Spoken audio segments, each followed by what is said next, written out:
Hey there, Joe 200. It's me again. All right. So this is your first opening lecture. Okay.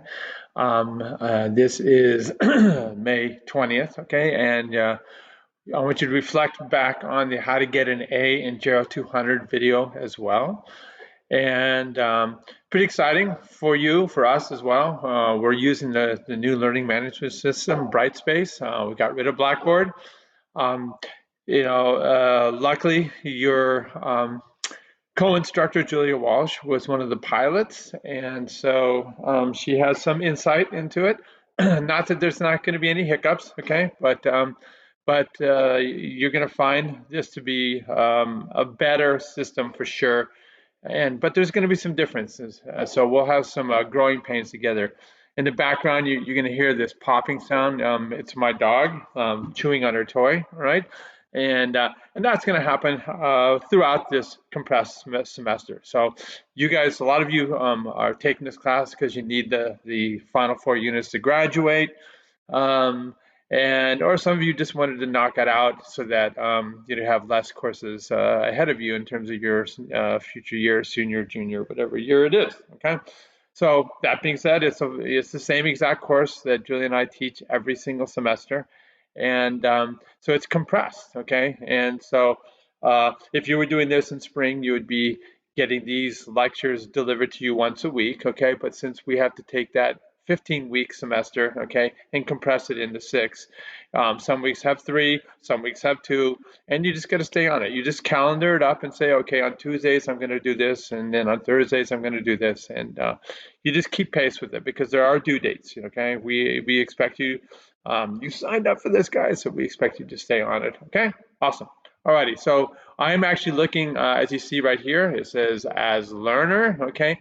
So this is the student view that we used to see in Blackboard, all right? So as an instructor, you go to student view and then you would see approximately what you guys are looking at, all right? So that's the drill on that, okay? So there's some new interesting components. Julia set these up. These are called widgets, and so this kind of lets you know, hey, you see all the dates: 27th, 27th, 27th, 27th, 27th, 27th. Okay, so these are the things you're going to have to do this first week. Okay, we're going to go into module 1. Okay, so you can there's a lot of different ways to access it. You access it this way. Um, um, Down here, this is a list of the due dates. This is, again, the dates are correct, and Workspace is working on it. Workspace is working, Brightspace is working on it, and that we have Workday here. That's why I was tongue-tied on that. And to make these chronological. So this is kind of outside our control. Again, it's going to be things like this are going to happen. So in the other video that we sent out, you saw the syllabus, okay, the tips that Julie put together for you guys. Certainly contact us if you have any problems. These are just university course policies. This is where I place the welcome to GERO 200 video. There's also a statement in there welcoming you, explaining to you everything that's going on, okay? And the welcome video explains to you how to get an A in this class, which, you do the work, you get an A, guys, okay? So what you see here, these are all these widgets, okay, that explain everything, all right? So this is assignment 1, okay, all right? And here's the midterms, okay?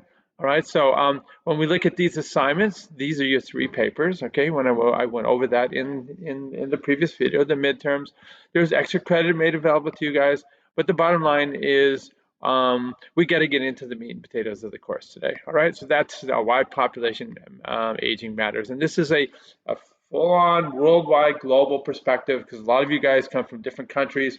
A lot of you guys are going to be employed elsewhere outside the United States. So you can access the module by clicking here, and then as I showed in the previous video, you can also access the module by clicking here on content, and then the drop-down menu happens. So it's your choice. So why don't I just do it by going through the widget you see here. Everything's all lined up, all the different modules that you're going to have to, like I said, sometimes you have 3 modules in a week, as we see right here, 1, 2, 3, and then sometimes you have 2 modules in a week for this summer section, okay? Alrighty, so let's go ahead and let's check this out, okay? Module 1. Awesome. Now, when you look at this, and I showed you this before, okay, the table of contents has everything replicated over here. So here is module 1 right here, okay? And you could have accessed that by going through content right there. So you get this outline format, all right? Okay, so this image right here says it all, okay? So as we are changing as a world society, people live longer, so they're not going away, but we're seeing a reduction in the replacement rate. People are having fewer children, it's referred to as a fertility rate, okay? People live longer, and so the burden of caring for the ever expanding older population globally is being placed on fewer and fewer shoulders that have to shoulder it, okay? You think about your parents and your grandparents and really the financial responsibility, and we can do this at the government level, okay? We have more older people, fewer people that are paying in Social Security, so you can see what the end result is. So this is a big deal, and we got to come up with strategies and policies to figure this out, okay? So this video is going to be going right in here, okay? So I'm not going to open this up, okay? I mean, I could open it up, but that's where it's going to go. If I do open it up right here, you'll see that, okay? There's nothing in here, all right? So this right here is my old video right here, all right? So and then this is the video about the assignment. So this is going to change a little bit, okay?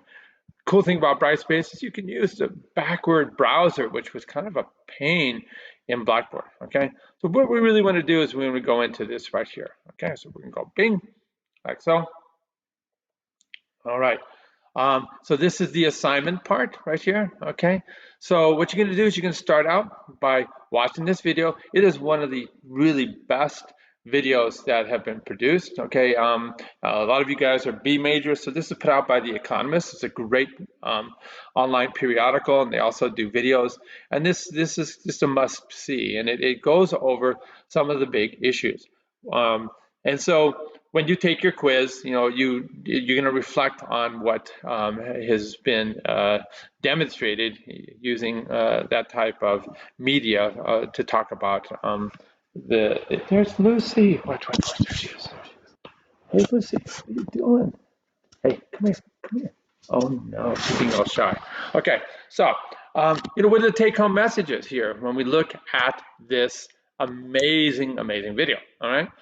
It's called "The World Ahead: The True Cost of Aging." All right, and so we have this global age wave. People that study populations, okay, and are called demographers. So it's a demographic, okay. How many young people do we have? How many middle-aged people have? How many old people do we have? Okay, and we're looking at the countries. Currently, Japan is the oldest country, but this is transitioning, and so they're having to deal with the problems, really, really right now. Okay, it's acute for them, and we're dealing with it too because we're right behind them, and there are other countries. We'll talk about South Korea later on today. Okay. So, high income countries, also called developed countries, that's part of your first paper, we see that, 1 in people over the age of 65, 1 in 12 people were over the age of 65 in 1950. And we see that this is changing. That's crazy, 1 in 12 to 1 in 4 by 2060. So this is a huge transition. This is society, and I'm sure you look at your grandparents and you think to yourself, wow, they need a lot of help sometimes, and that's what's going to happen. Okay, fewer people to help them. Okay, growing number of people that need help. All right, so this is an enormous burden. Okay, on you. All right, it's an enormous burden on younger people caring for older people, and we're going to talk about this. So people that are demographers, people that study this, scientists, they reflect on this. It's called the dependency ratio, and the number of old people requiring care, okay, compared to the number of people that are of the working public that are supporting care. They're supporting care financially, they're so supporting care also with hands-on, unpaid work, things like that, okay? So emotionally, having to talk your grandparents out of the trees and stuff like that, all right? So these are profound economic consequences, and they talk about this at the three-minute mark in the video, right? So what's going on? Retired people, there's more and more of them. They pay less taxes, okay? They spend less, okay? So that's um, not stimulating the economy as well. But most disease is age-related. So then because of the cost of care of dealing with people that have some type of disease or morbidity, it becomes a negative drain. Okay, we're going to talk about this in terms of the gross domestic product. Okay, and it's just gross domestic product is a bank account, like your bank account. All right, from all your work, you put money in, and then you all the expenses to pay for living. Okay, and older people cost more and more and more, and they're not producing anymore. All right, so you can see how that is not a good trajectory. All right. Alrighty, so and that's what I'm talking about right here. All right, so the older you get, you're less productive. Okay, but you're taking away a lot more money. You cost more, and this is like just simple math, subtracting from the economy of the country. Okay. All right. So then the video ends with some solutions. Okay, to be more efficient. Because that is the bottom line. Our healthcare system is so inefficient. And so there's this growing movement started in the Netherlands called Bertzorg, and it's amazing. It's amazing, and it is one solution. Okay, all right. So that's what that's all about right here. Okay, all righty. Then we go into the quiz. Now you can open up Brightspace in multiple windows. So one thing you might do is go ahead and execute the quiz. The quiz, we have pools of questions, maybe 20, 25 questions, and then that will go feed into the 5-question quiz. Okay. So so you can have multiple windows going on, and then you're looking at your quiz questions, and you go to the video, your notes, my notes. Those are my notes from the video that you saw there, and then also from this slide deck. Now, what we did is this is an outrageously great report. So you guys are right there with the world leaders, okay? The global leaders gathered for years and years and years, and put out this amazing report from the United Nations, okay, talking about what's going on worldwide. All right, so I'm just going to show it to you for grants, and I'm going to also illustrate the work I've done for you. All right, that's 161 pages long, dude. All right, that would be a lot for you to have to sift through. All right, but and this is everything about it, and that's the content. It's beautiful, beautiful. What I did is I said, that's for you guys. This is a great resource for you. By the way, if you ever have to do another report, whether it's in another class or another report because of your job, this is an amazing resource, okay? Because it's super well done. So what I did here is I just honed this thing down into a more digestible slide deck, okay? And so this is what it looks like right here. So the first thing you got to do is just got to bring it into register so you can see it all in one page, okay? My PDF file is made so that you can actually do the click on the arrow and drag it down. You can also advance page by page like there. That's up to you, okay? So the way this thing is set up, okay, so this week, this first assignment, okay, so I'm gonna, this will be the lecture that is for Monday, and then for the Wednesday lecture, this is what's going to be covered down here. All right. So this is what we're going to hone in right here. Is this first part? We're going to look at an aging world. We're looking at steps that have been taken towards living longer and healthier lives. Okay. And then we're going to look at the economic realities, the financial reality, both for you as an individual, and really you have to think about governments, and policies. Maybe you guys are going to work for state governments, maybe you're going to go work somewhere, maybe in Singapore, you might work in Portugal, whatever it is, and the solutions. Okay, all righty, so we can go right here. You can also go like this as well. All right, so I'm just letting you know. So I'm just doing it this way. So where does the data come from? All right, so the data comes from a number of really amazing data banks, okay, institutions that do analysis. You'll see that this one is referred to the most time, and this was the OECD. This is the Organization for Economic Cooperation and Development, okay? And what it is the best minds, okay, that are economists working with governments. These are from 37 different democracies, okay, with really high-end market-based economies that they kind of collaborated to look at the what's going on, what's happening here in the present, make projections, and then what can we do to fix the problems that are come from the growing aging society. All right, um, and then what they do is they share. They share with what are called developing countries. This is your first writing assignment, looking and comparing developed with developing countries, because these developing countries don't have the infrastructure, okay, but they do have significant population growth, okay. We're a compassionate world, so healthcare has moved into these developing countries. People are living longer, all right, but they don't have the infrastructure to handle it. Okay, so this is all about recommendations. So the data comes from OECD, the Organization for Economic Cooperation and Development. All right, awesome. Okay, chapter 1. So I just, this is an enormous chapter. You can go back to the original document and read it, but I just honed it down. Okay.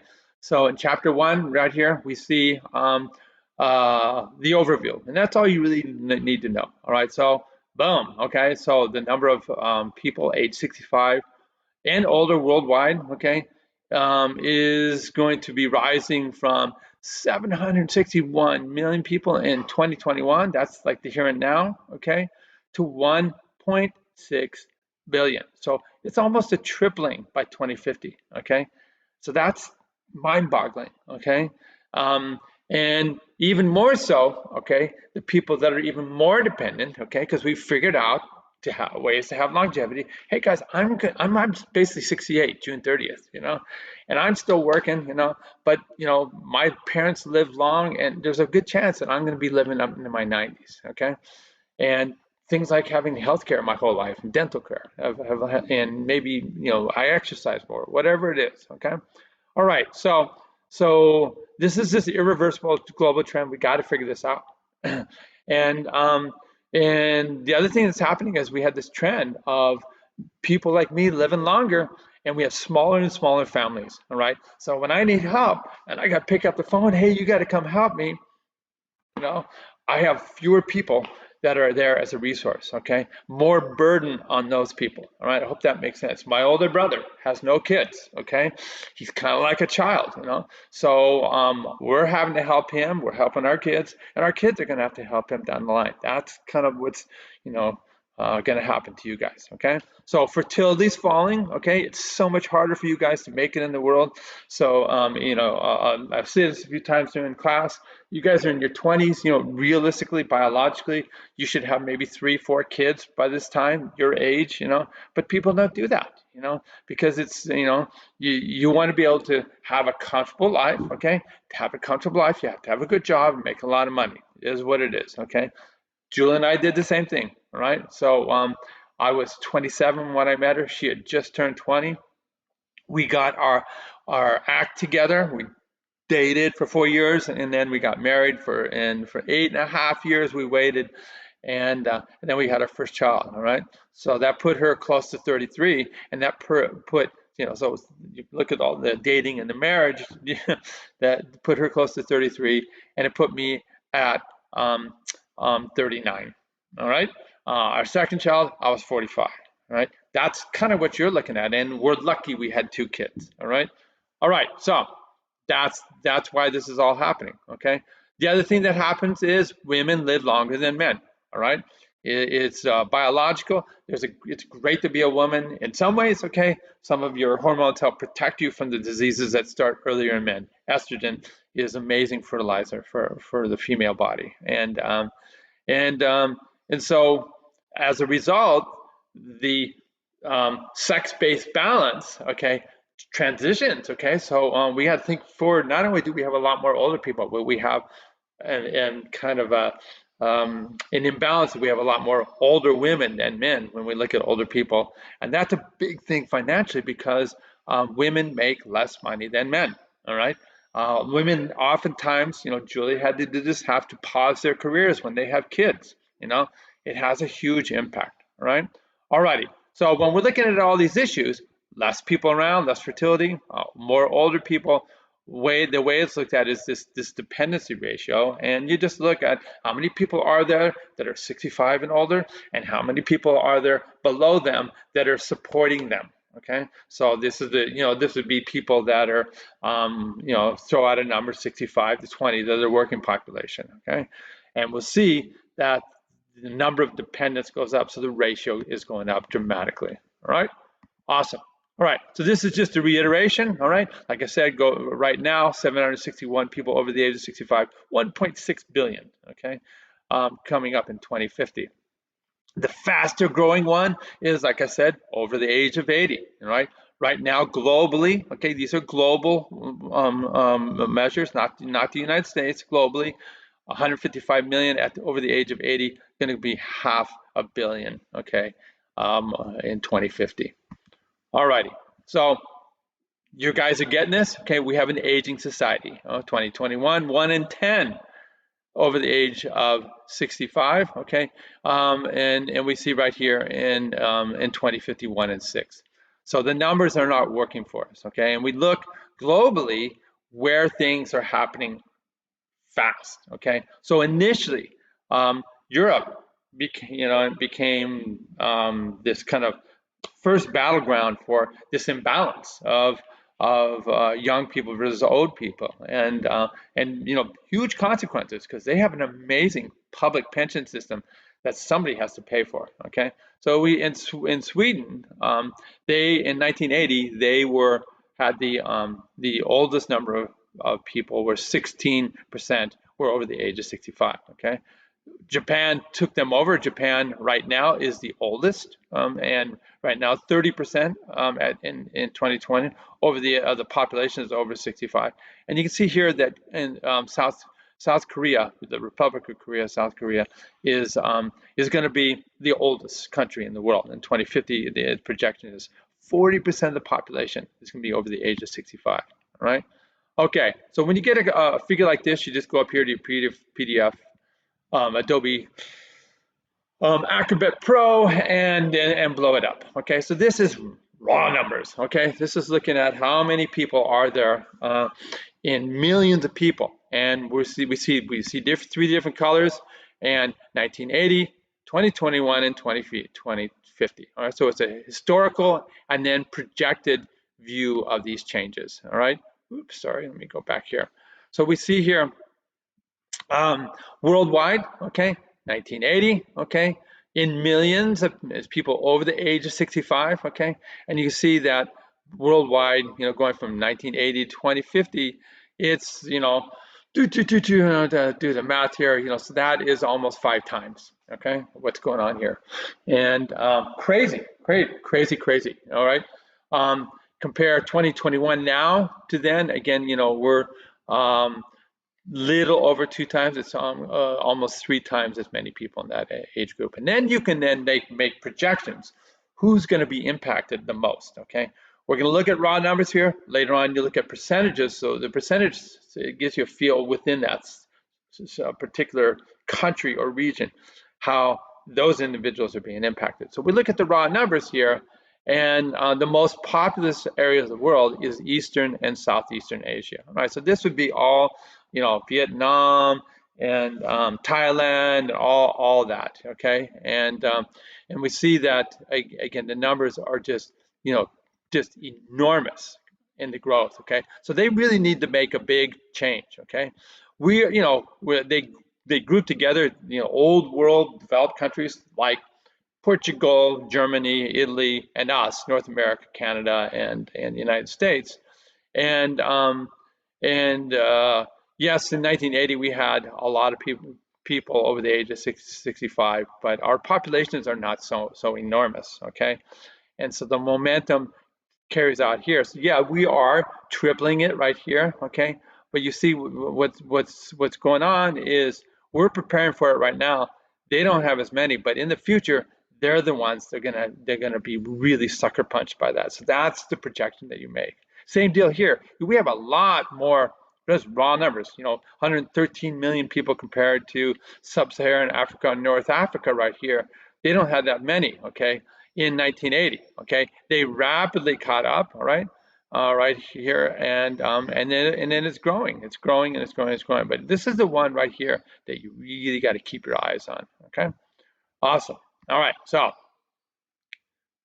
now this is another way to look at it. I'm going to decrease it a little bit. Okay, so this is looking at the percentage of people over age 65, world regions. Okay, and we'll get a little smaller. We can see who's here, and then these are all the different groups. Okay, so this is the world. Okay, so it's just like the other graph we saw. Okay, but this is kind of real-time linear graph. So we're going from 1950 to 2050, like so. All right, and we see that when we look at this in terms of the world, all right, and this is looking at not raw numbers, but the percentage of people. Okay, so 100% would mean all of them, okay?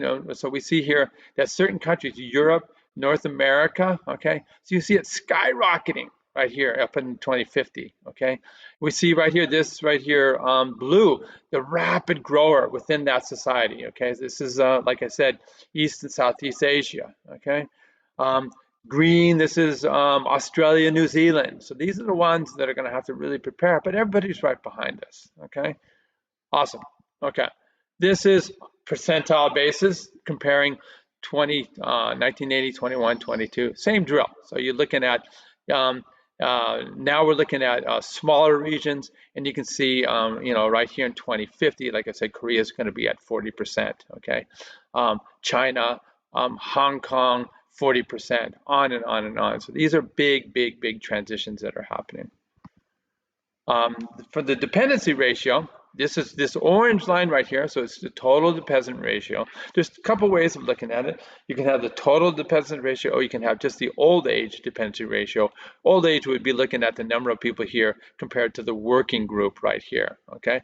We see age 0 to 19, okay? That could be some of you, all right?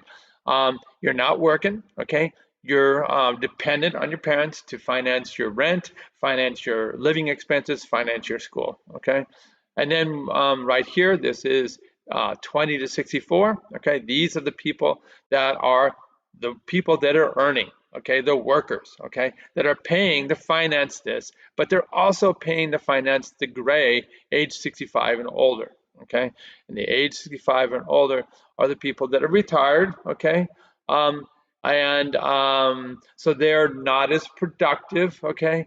They don't pay into society as much, but they have this drain part that we're talking about, and that would be Social Security, Medicare, out-of-pocket medical expenses, daycare services, whatever it is. Time you have to take off work to help them, okay? That's all part of the analysis, okay?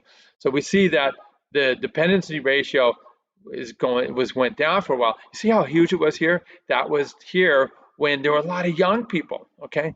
But then the number of young people declined. So it began to decline, but then people started living longer, and now it's starting to tick up again. So it's a whole different reasoning behind here we were having to finance kids, now we're having to finance old people, all right? Awesome. Okay. All right, so this is a way of looking at we go back here. If we were just to look at this ratio here of the working public to the old people, this is looking at everything. This is combined young and aged. If we look at the combination of the two, this is the old age dependency ratio. And again, you can see areas that have the most significant impact. This is Europe and North America right here. We saw right here in green, this is Australia and New Zealand, okay? But what's rifling up here is Eastern and Southeast Asia. All right, awesome. So we can look at the structure of populations, okay? And this is what people do, demographers that do this. And they'll just look at, okay, what percentage of the population is of that age group. So they call these aging pyramids, okay? And so gold color is 0 to 19 years of age. We see that right here. The purple, this is the working public, okay, right here. And then green is the post-retirement dependent, old age dependent, okay? And so this is what it used to look like in the 60s and 70s. This is what it looked like in the 2000s, and this is what it's looking like now. All right. So we see there's on a percentile basis, okay, fewer workers and fewer people that are young, okay, because of the decline in fertility rate, and a lot more old people. All right, and that just changes society. Scroll right down here, we see this decline in the number of people on a percentage basis, okay, that has happened over history. And we come down here and why is that? People just don't have kids, okay? So this is the drop in the fertility rate that's happening worldwide. Some countries, it happened real early, all right? So we see here, this is maroon, okay? Europe, all right, was the first one, okay? Very early, the fertility, this is not even really replacement rate. So it's around one person per family. Some incentives are starting to creep in because we need younger people to work, okay? Or as the economy dies, and problems in terms of supporting the old age people, okay? We can look at another one here. Let's see. This is dark blue, okay? This is North Africa, all right? They are screaming down. Again, these are projections, okay? Where are they at right now? They're right here. So North Africa is sitting around a replacement rate.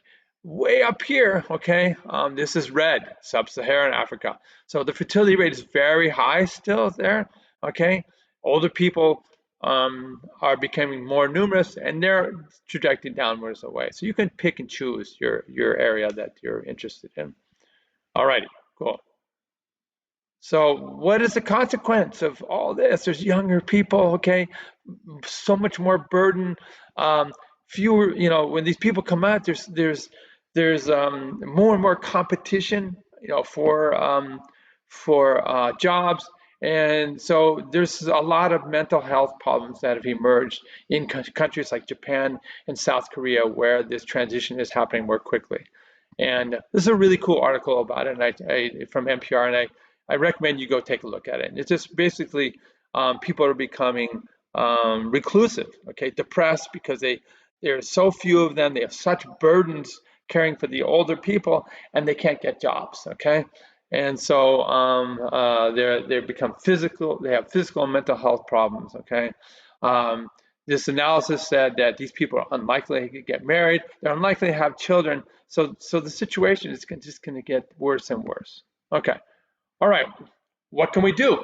We don't have enough people to help care for the older people. We don't have enough people to work in our businesses, okay, because the fertility rate has dropped, okay.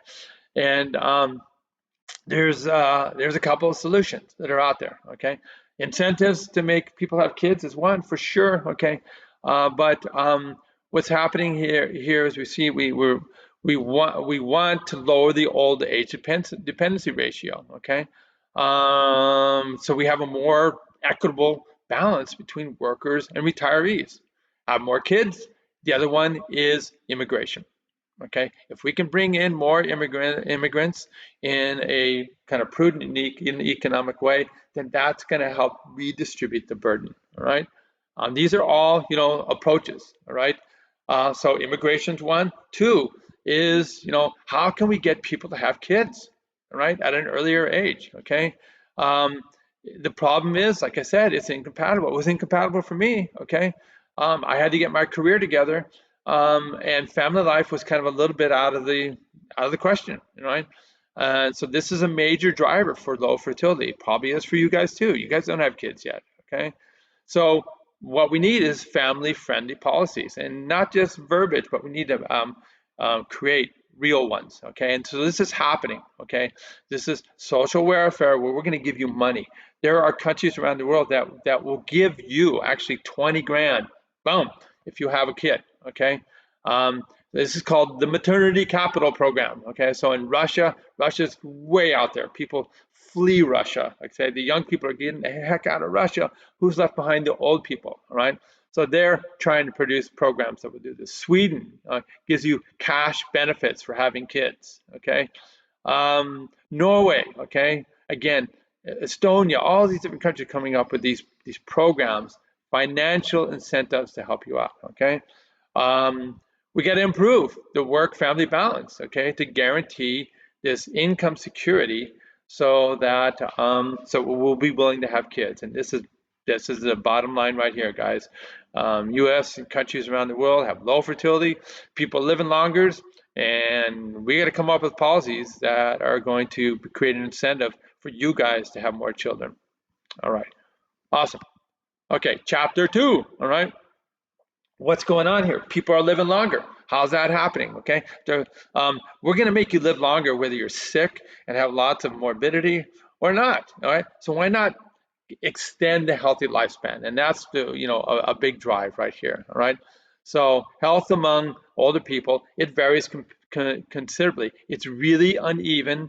Okay, the quality of healthcare and services, there are huge disparities based on culture, based on ethnicity. Based on socioeconomics, okay? And that's something that has to be addressed. We see down here, okay, like I said, men live on average fewer years than women, okay? But then what happens is because they are living longer, then these age-related diseases like cancer, like heart disease, like diabetes, like Alzheimer's disease, they catch up. There are more women with Alzheimer's and heart disease than there are men, okay? Alrighty, so yeah, so these are kind of things you have to wrap your head around. All right, we need to create this supportive environment. Sorry, I'm going to go back up here to my okay. We need to create a supportive environment so we have equity for both women and for people of lower socioeconomic status, and that's the bottom line there. Right, sorry. Okay, awesome. So we go to the next page right here, and this kind of shows you, we're going to zoom in here, the consequence right here. All right, so yes, women are living longer. That's what women's life expectancy going from 2000 to 2020. Boo, boo, boo, boo, they're living longer, okay? But if we now couch this and we say, are they healthy? Okay, and you see that the healthy, and this is just a categorization based on the number of problems you have.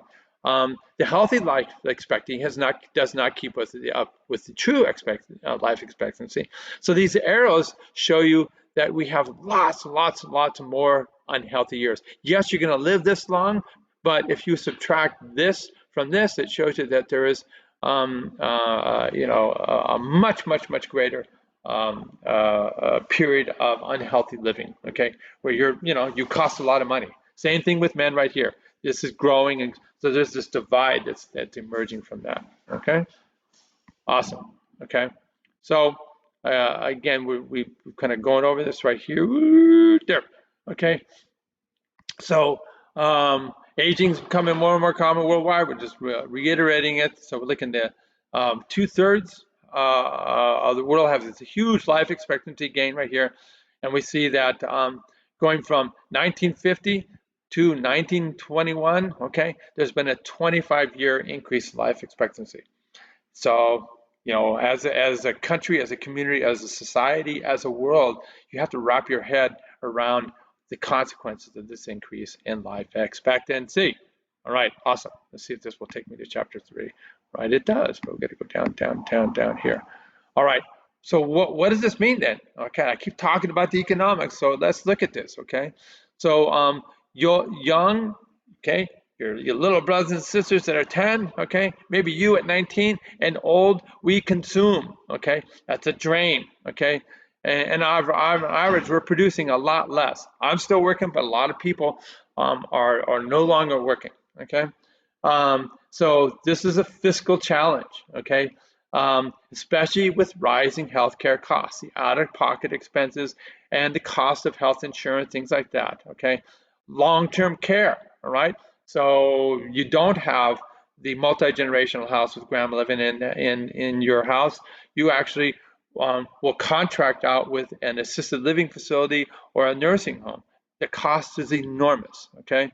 And then what happens, you combine that with a potential reduction in government revenue, all right? So, you know, we have this compression of the working age people.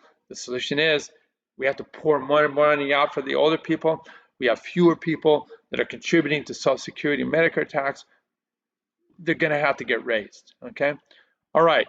What's the other thing that's going on? So we see that women's labor force participation is consistently lower than men's. Okay, that gender or sex-based gap is enormous because women live longer. Okay, so and the other thing that happens if you fall out of the workplace because you have children, or your ability to advance gets reduced. Okay, you're going to have lower pensions, okay, whether it's government or your own self-funded pension system, and that creates a huge economic burden for them as well. All right, so this is workplace participation, okay, globally, men, women, all right? So we see that women lag behind. 95% of men are working that are in this age group, whereas only 65% are women, okay? So, less money that is being put away for women, and so that causes this really severe imbalance. Okay, so I keep talking about the working group. This is all working people right here. Okay, all right. So this is the labor income right here, and then we look at how much it costs to have you around. Okay, and so we see here the costs become pretty significant, equal to everybody else as you're going from 10 to 20 years of age. Okay, suddenly you have a car, you have insurance, on and on and on, rent, blah blah blah. Right here, you're living at home, you're not as costly. Okay. Then the cost right here, but you see right here, the labor force participation is very low, but the cost of your living is enormous, all right? And so you see that in terms of an economic model is a huge imbalance, okay? We look at the United States here, so that was global. We can look at just one thing. We can look at the cost of healthcare, okay? And this is as a percentage of the bank that is the United States, or the bank, each one of these countries are high. That's your gross domestic product, okay? So it's the money that is coming out of your bank, okay? Every business is the gross domestic product. Every Microsoft is worth this money. Google's worth this money, okay? Burger King's worth this money. This is all adds up to the gross domestic product. It is the bank. It is how valuable, how much money is being produced, okay? And then we subtract from that at the country level in terms of the cost of healthcare. So this is the healthcare right here. And what jumps out at you on a percentage, okay, of our gross domestic product. A lot of countries are sitting at 4%. Healthcare is expensive, but we're way up here, okay?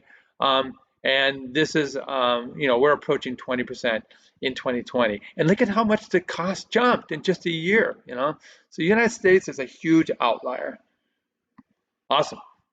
Okay, so when we look at people, all right, and you're looking right here about the monies, okay? So if we're looking at each individual and how they finance their existence, okay, we can come down here and we're just going to blow this up and then come right back down, right, to blow up. So we're going to look at developed countries, okay? That's us, guys, okay? United States, okay? That's A. And then B, we'll look at developing countries, okay? All right, so the color code is down here, and also the color code right here, right? So red is gifts, transfers. So, you inherit money, all right? That's a gift, or a transfer of income, okay? And that's a small percentage right here in terms of places like US, Canada, Portugal, etc., okay? Public social benefits, okay? Social Security, okay, is one of them. Medical care, okay? And we see as a percentage, okay, right here, it's smaller, but this doesn't take into consideration gray the pensions. There are government pensions, and there are countries like Italy and Belgium and Portugal, France, that have enormous government-funded pensions. We don't. The only people that get pensions in our country are government workers. Some companies give those. This is a guaranteed income stream, okay?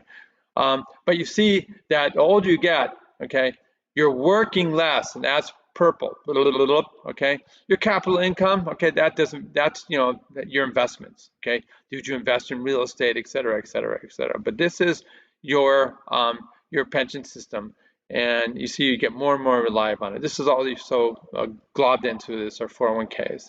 All right, so we can go down here and just, now that we know this, we can see that in poorer countries, okay, in developing countries, people have to work longer. That's the bottom line, because they just don't have this source of income, all right? And they're much, the private transfers, this is, people are less independent. They're so dependent on inheriting the land from their parents and things like that, okay? Awesome. Okay, so when we look at this fiscal burden of pensions, so I'm going to go back to this again, all right? So this right here, this is these pensions, okay? Especially in Europe, okay, where it's guaranteed income. We don't have it so much, okay? But the fiscal burden of a pension system, okay, is enormous in some countries, okay? So we're seeing right here, France, Denmark, okay? These are countries where they're doing okay, okay? And these are countries where it's subtracting out of the gross domestic product, okay? So we had healthcare, and they're going negative, negative, negative, negative, negative right here in terms of having to support the pension system, right? All right, what else do we have in terms of the economics, okay? So I've been reflecting on this for you guys. We have so much unpaid care for your parents and grandparents, okay?